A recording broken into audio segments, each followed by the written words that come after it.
For months, we've been told by the CDC, state public health leaders, and contact tracers, if you come into contact with someone with coronavirus, you need to stay home and quarantine for 14 days, even if you test negative. Well, that's because you could spread the virus during that time if you test positive. But that could change. CDC Director Robert Redfield said late last month that the 14-day quarantine guidelines were made when diagnostic testing wasn't a factor. Now that's becoming more widely used and available to many. White House coronavirus advisor Dr. Anthony Fauci telling ABC News this week that a 2-week quarantine often makes people wary of getting tested for COVID because that could impact the rest of their family and their work. They don't want to say, well, I'm tested and now I have to stay out of work. I may lose money. I'm not getting subsidized, and I might even lose my job. So if you balance the two, shortening a bit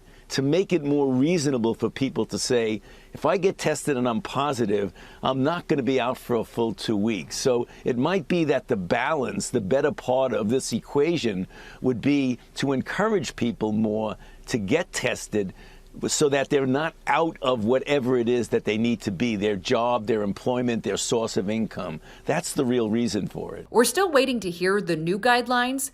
They could be released as early as next week. Jackie Schmelin, Local 5 News. We are Iowa.